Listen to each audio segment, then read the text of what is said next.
An anime should hook you on episode 1. Hey, anime fans, are you tired of people saying a show gets good after 40 episodes?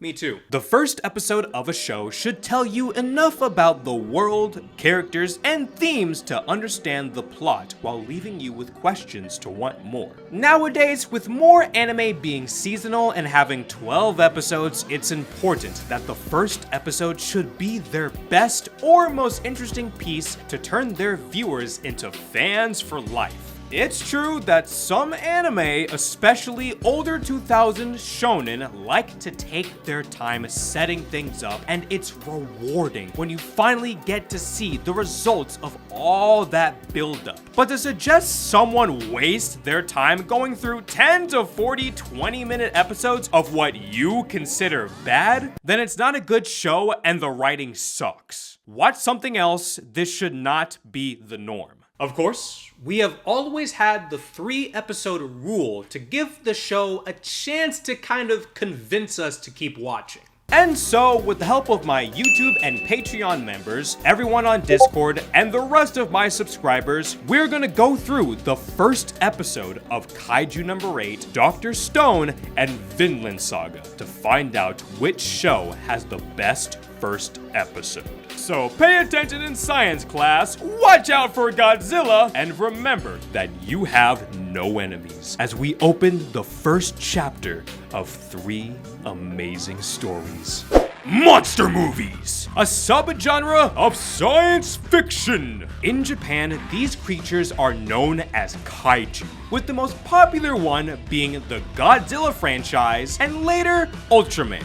And no one is a bigger monster movie fan than Japanese manga artist Naoya Matsumoto. Debuting in 2006, Matsumoto has created a few hits in the world of shonen, such as Reku Romancer and the one-shot Neko Wappa. However, heading into the digital era of Shonen Jump Plus, he took his love for monster movies to create Kaiju number 8. Kaiju number 8 tells the story of Kafka Hibino, a man in his early 30s who's given up on his childhood dream to live the simple life, but a terrifying encounter pushes him to pursue his goal. What was his dream, you ask? Killing giant monsters with kick-ass military weapons and superpowers while standing side by side his badass childhood crush. This is starting to sound like a rated PG Attack on Titan. Wait! Today's video is sponsored by Opopop, the best gourmet popcorn you've ever tasted. By gathering the greatest wizards of popcorn technology, each and every kernel is coated in a glaze of rich flavor, so no kernel tastes bland. There's 6 different flavors to try. My personal favorite is gotta be the super butter, and of course there's also the lightly salted test launch, which was made so just in case you can easily try again. Oh. Okay, not a bit, actually really good. Does your generic popcorn brand come with its own easy-to-store, dishwasher-safe, and temperature-friendly bowl when you buy a bundle of 7 unique flavors? You make me sick.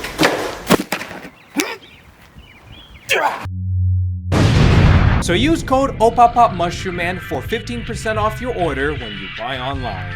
So thank you to Opopop for sponsoring this video, and thank you, the viewer, for not skipping the ad. I know what you are. Our story starts off like any other day in Japan, with a giant monster attacking the city, ruining the lives of thousands. Just another Monday!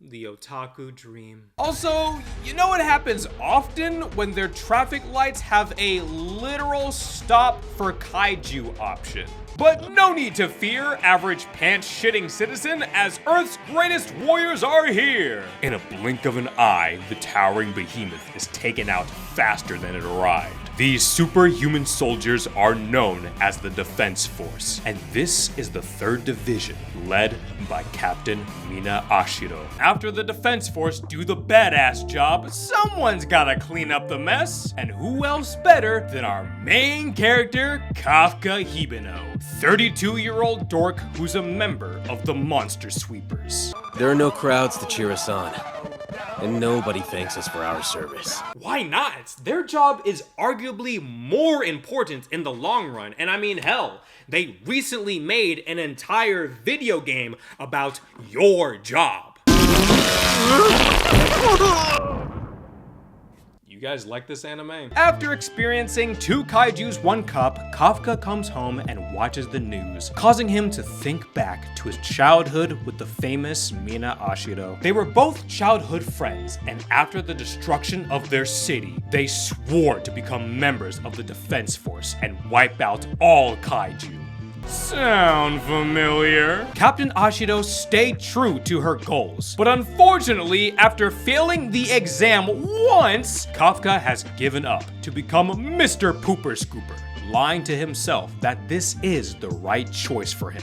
I do appreciate how this shonen has much older characters and the relatability of feeling like you'll never achieve your seemingly impossible dreams while you see others strive in theirs. It's definitely a nice change of pace from the usual 12-year-old never give up no matter what shonen protagonist we'd usually get. Plus, Matsumoto's struggles with breaking into the manga industry was the inspiration for Kafka's backstory. The next day, Captain of Shit Security is assigned to help train the newbie, Reno Ichikawa. Ichikawa's got that shonen protagonist grind set, wanting to achieve his goal of being on the defense force no matter what, and is using this part-time job as a stepping stone. What's wrong with giving up when you're beat? Is it really such a crime? That's right, guys. The moment you struggle even once in life, just give up. Fuck your dreams. They're stupid. Thanks, Kaiju number 8. After a whole day of doo-doo duty, Ichikawa thanks Mr. Hibino for all his help. Before he leaves, Reno informs Kafka that the Defense Force has started a No Unks Allowed movement, meaning the cutoff age for registration is 33 years old. Hearing this, Kafka decides to get his shit together and finally follow his dream of becoming a member of the Defense Force. Or just die, I guess. Kafka manages to save Reno and tells him to call for the Defense Force while he distracts this Titan. Ha! Did somebody say Titan? Stand back, Kafka Hibino.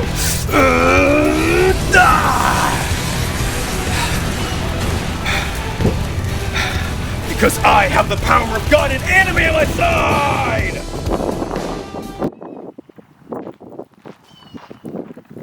Knowing he's absolutely no match for this beast, all Kafka can do is run. But eventually, the kaiju catches up and destroys any chance of escape. Before his death, Kafka thinks back on the promise he made to Miss Ashiro.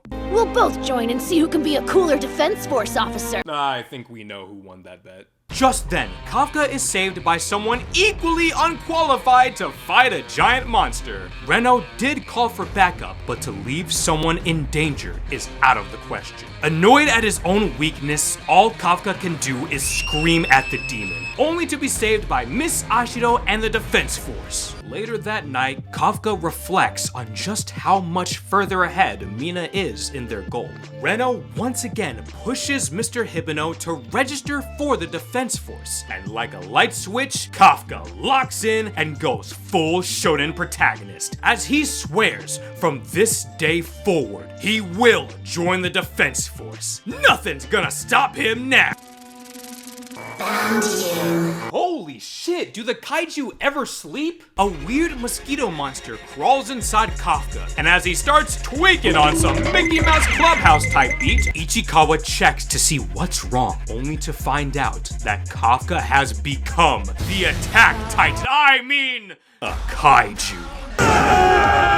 Hey, And now for Dr. Stone. What makes a shonen protagonist? Someone who's loud, has big dreams, kinda stupid, loves to eat and fight, oblivious to the feelings of every 10 out of 10 in a 400-mile radius, and is a skinny dude in high school who's naturally 4 times stronger than an Olympic bodybuilder. But Richiro Inagaki and South Korean artistic legend Boichi looked at these stereotypes and just said, nah. Let's make him smart. And boom!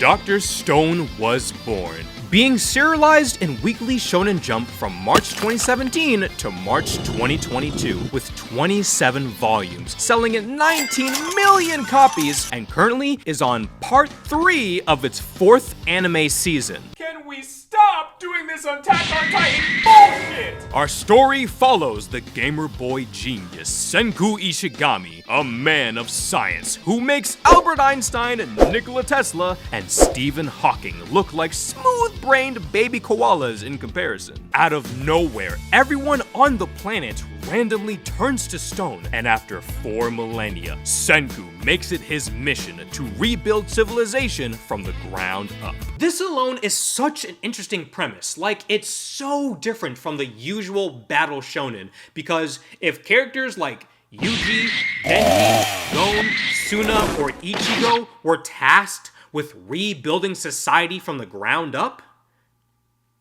we'd be fucked. Now let's see, does Dr. Stone have a better first episode than Kaiju number 8? Our story starts off like any other day in Japan. Taiju bursts into the science club to let everyone know that today is the day he will tell Yuzuriha how he feels. Senku decides to help out his homeboy with the Unfumbler. One sip of this and even the choppiest tier 3 sub Twitch mod can score the baddest of baddies. Hey! However, Taiju is a man of romance and honor. If he's gonna confess, it'll be the proper way. Cherry blossoms and all. You made a love potion? Come on, use your brain. That's gasoline. Yeah, guys, I think he's the villain. Taiju meets up with Yuzuriha and prepares to say how he truly feels. However, the fear of rejection begins to eat away at him. Should've drank the Unfumbler, my guy. 100 yen on heartbreak. 300 on her making him cry. 500 on her calling him a creep. I bet 10,000 that she's into him too. Well, I bet 1 million everyone on the entire planet will turn to stone before he even has a chance to confess her feelings. Trust me, guys. I'm feeling good about this one. Run them pockets, motherfuckers! Because right when Taiju begins to work up the courage, a strange green light shrouds the entire world as every living person on the entire planet begins to turn to stone. To make matters even worse, everyone is still conscious, unable to move as they just watch time go by. While he might be petrified, Taiju's desire to confess to Yuzuriha keeps him motivated to stay alive. No matter how many minutes, days, months, or years go by, nothing is stopping him from telling Yuzuriha how he feels. Not even nature itself can stop the heart of a delusional man. I respect Taiju's determination, but imagine going through all that, and then you learn that she has a boyfriend. If he becomes the main villain. After what seems like a literal millennia, Taiju somehow breaks free from his stone prison. And with his cheeks out for the world to see, the first thing he does is look for Yuzuriha. Blessed by the red string of fate, he has found Yuzuriha. And rather than try to find a way to free her, the first thing he does is tell her, I've loved you for hundreds and thousands of years. Honestly? That's smart. You can't reject you if she's turned to stone. Take notes, fellas. Them pickup artists don't know shit.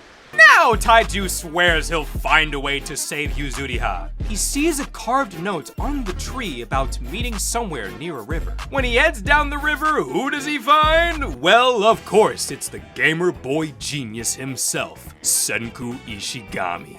Senku says that it's currently October 5th in the year 5738, and he's been depetrified for the last 6 months. While he was a Geodude, Ishigami would count to keep track of how much time had passed before he'd lose consciousness every 800 seconds. Senku takes Taiju to his hideout and explains his goal to rebuild civilization. With Senku's brain and Taiju's brawn, 2 bros will restart history. And what's the first thing they bring back to the world? Alcoholism.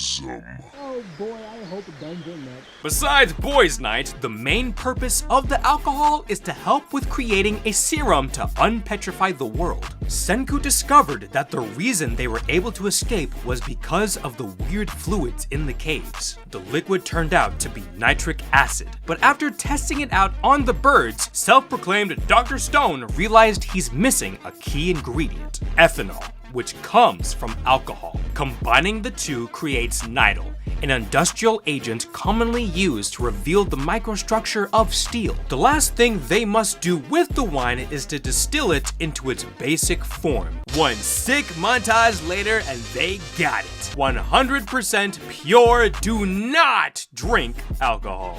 There are rules behind everything that happens in life. The study of science is the steady, painstaking effort to uncover the mysteries of the world, to turn fantasy into reality. That is the world that Taiju and Senku will rebuild. Get excited. I'm free? Oh man, what should I do? I know! I'll reinvent crack! Alright guys, enough of the science mumbo jumbo. It's time to prove to the world that we have no enemies. Seinen Anime, a group of stories with a targeted demographic of young adult males. These series tackle mature themes with a more realistic or dark tone. If Naruto, One Piece, and Bleach are the big 3 of Shonen, then Berserk, Vagabond, and Vinland Saga are the big 3 of seinen manga. Actually, Vinland Saga used to be a shonen. Thanks to Fist of the North Star and Dr. Slump, Makoto Yukimura was inspired to become a manga artist, debuting with Planeteers from 1999 to 2004, which later got its own 26-episode series. However, Yukimura's next work became his ultimate legacy. Just like Ichiro Oda, he was inspired by Vicky the Viking. Okay, what if I did this, but like really fucked up? Fascinated by the fucked up world of Vikings, he created Vinland Saga, which first publicized on Weekly Shonen magazine. But because the company wouldn't let my man cook, Makoto moved to Monthly Afternoon magazine. Loosely based on historical events, Vinland Saga tells the tale of Thorfinn as he goes from a boy with big dreams to a bloodthirsty teen to a young adult on a quest to better himself for the sake of finding Vinland, the land of peace and equality. Our story starts off like any other day in Japan, with war and violence. Why is everyone white? This is Thor Snorsen, a Joms Viking commander and the strongest warrior in the Viking world. Alongside the battle beast Thorkel the Tall, they'd conquered the northern seas in battle against the English. However, after a while, Thor grew tired of always getting the victory royale and decides to fake his own death and flee the life of the sword. 15 years later, in 1002, our story begins in the winter of Greenland, where we meet the young Thorfinn as he's helping out his sister Ylva with the household chores. I don't like how they put so much detail into that milking scene. Later that night, Leif the Lucky tells Thorfinn and the kids of his great adventure to Vinland and how his team became friends with the natives. Thorfinn wants to come along on his next voyage, but Leif says he won't let some snot-nosed kid on his crew. So after eating a mysterious fruit, Thorfinn's body becomes rubber. Then in a moment of life or death, Leif sacrifices his arm to save the boy and gives him his lucky straw hat in hopes he becomes a great pirate someday. And now begins the Great Age, where Thorfinn sets off to the sea to find the One Piece and become king of the pirates. Unfortunately, Thorfinn will not be going on a fun, whimsical adventure with cool, wacky powers for 1,400 episodes. God's wounds. Father, why do we have to do this? Normal people would just buy a slave. It's okay, guys. These were just different times. Nowadays, the politically correct liberal term is part-time employees. Ylva almost breaks her neck, but thankfully the soon-to-die runaway slave cushions her fall. Thors brings the runaway inside and does everything he can to resuscitate. He does wake up and begs everyone to not return him to his master, who has just arrived to grab his property.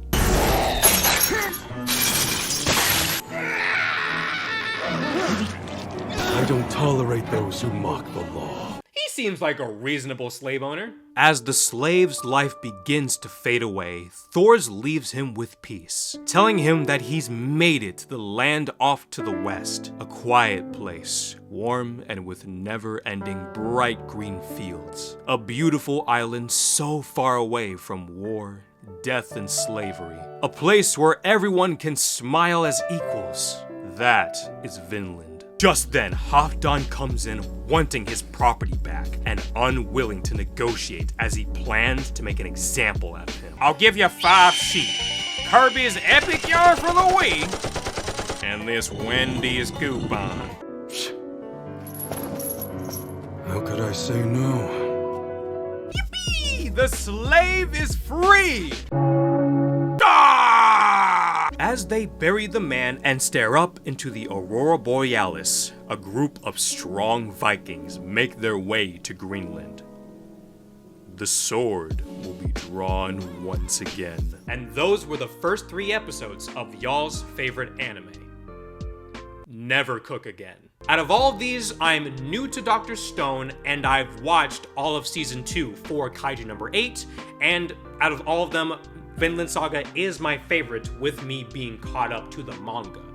However, if I had to choose which of the 3 has the best first episode, in my opinion, here's how I'd rank them. Dr. Stone is number 2. I feel Dr. Stone is really good with its very interesting premise, and it gets to the point. In episode 1, we're introduced to the main characters and the main conflict of the show right away. And they pretty much solve the problem of finding a cure to the petrification, and all that's left is to heal everyone and rebuild society. Obviously, of course, there's more to it than that, and I am genuinely interested to see where it goes. But from a first impression standpoint, they pretty much do what they needed to do, and I could easily see this being one of those one-off movies where the ending is left to interpretation, but it's clear things are going to get better for the cast. Number 3 goes to Vinland Saga. Now, this goes back to what I said earlier in the video about shows taking their time to build its world, and that's 100% what this show does, and that's the point. So it really comes down to what you're looking for in a story. Plus, they actually did rearrange things. Episode 1 adapts the end of Chapter 2 and all of 3 and 4. Chapter 1 with teenage Thorfinn and Daddy Askeladd doesn't happen till Episode 7, but I understand the anime directors wanted to start with Thorfinn as a kid and then him as Viking Sasuke. I know Vinland Saga is amazing, and I'm super excited for season 3, but I feel like the first episode doesn't intrigue me as much as the other 2 do. The main reason Kaiju number 8 is my number 1 is because of its cliffhanger. We start in a modern day world where giant monsters regularly destroy the city, with the protagonist who's lost sight of his goal, and the moment he gets that back, he becomes the very monster he and the entire world hope to destroy. That alone causes me to have so many questions of what's going to happen next. Is he gonna die? Become the villain? What about his dreams? Will he still be able to become a Defense Force officer? And is there a cure? Alright, and that's my ranking. Don't worry, my beheading is scheduled for next week, so make sure to buy your tickets and I'll see you there. Kids get free admission, half off for seniors. But yeah, that's about it. Thank you to everyone for suggesting these 3 anime, and depending on how well this video does, I wouldn't mind making this a bi-yearly thing of asking you guys which 3 anime you'd like me to talk about for their first episodes in a comic review style. And shit, maybe I'll even continue talking about some of these shows in their own comic reviews. Thank you guys very much for watching. Like, comment, subscribe, the whole YouTube shebang, and I'll see you next time. Bye!